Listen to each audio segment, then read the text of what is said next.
Dear viewers, welcome to our YouTube channel. अगर आपने हमारे चैनल को सब्सक्राइब नहीं किया तो अभी से हमारे चैनल को सब्सक्राइब कर दें, बेल आइकन को क्लिक कर दें, वीडियो को लाइक कर दें और हमारी वीडियो पे एक अच्छा सा कमेंट लाजमी कीजिएगा। आज की हमारी जो है मोटिवेशन स्टोरी जो है वो समझ लें कि एक इंसानियत पे है। कंटेंट जो है हमारा इंसानियत का कंटेंट है।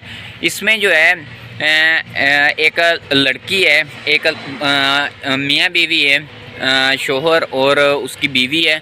वो दोनों अपने मकान में रिहाइश पजीर होते हैं, अपने मकान में रिहाइश पजीर होते हैं। तो जैसा कि औरत जो है वो देखती है कि सामने वाले घर में जो है वो एक मियाँ बीवी हैं, वो उनके साथ उनकी वालदा है, 2 बच्चे हैं उनके। तो वो जनाब जो मर्द हज़रत है, मर्द जो है या उनके उस बीवी का जो शोहर है उसकी वालदा होती है उनके घर में। तो यानी कि लड़की की सास है और लड़के की जो है उसकी वालदा है, ठीक है। तो एक दफ़ा जो है उसकी शोहर आता है सामने, जो बंदा स्टोरी राइट कर रहा है वो बंदे उसकी बीवी आती है, शोहर आता है घर में। तो उसकी बीवी जो है वो रोना स्टार्ट कर देती है, रोना शुरू कर देती है। तो वो उससे दरियाफ्त करता है, उससे पूछता है तो भाई क्या हुआ आपको, क्या मसला मसाइल है। तो उसमें जो है वो उसकी बीवी रोना शुरू कर देती है। वो कहती है कि ये जो सामने वाले घर का जो बंदा है, तो ये मियाँ बीवी दोनों जो है इस बूढ़ी औरत को मारते हैं, रोज़ाना मारते हैं। हालांकि वो फालज में है, फालज है, उसको उसकी बीमारी है, यानी कि वो बीमार है, वो कुछ हिलजुल नहीं सकती। तो उसने शोहर ने जो है उसकी बात को जो है ना नज़रअंदाज करने की कोशिश की। उसने कहा हो सकता है उस बुढ़िया का कोई कसूर हो, उसने कोई गलती की हो। तो उसने कहा नहीं, ऐसा मुमकिन नहीं, क्योंकि उसको फालज है, वो हिलजुल नहीं सकती, वो उठ बैठ नहीं सकती, वो मोहताज है। तो उसको चाहिए कि जो रोज़ाना जो है उसको रोज़ाना की बुनियाद पर उसको मारा जाता है। और शोहर जो है उसको बीवी के कहने पर रोज़ाना उसकी यानी कि पिटाई करता है, मारता है। तो इस तरह से ये सीन है।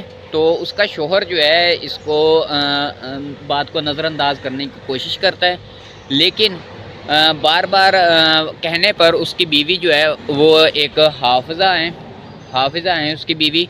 तो उसको कहती हैं कि आप जो ऐसा करें कि शोहर ने कहा कि आप जनाब मुझे बताएं कि मैं आपके लिए क्या कर सकता हूँ।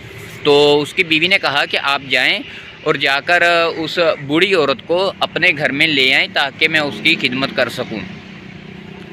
इस तरह से काफ़ी टाइम चलता रहा।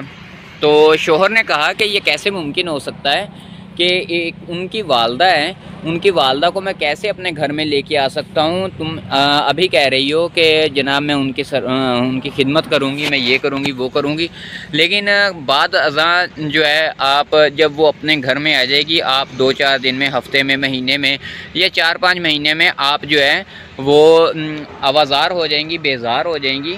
तो उसमें जो है कि आप ऐसा करें कि आप उनको छोड़ें, उनको अपने हाल पे रहने दें।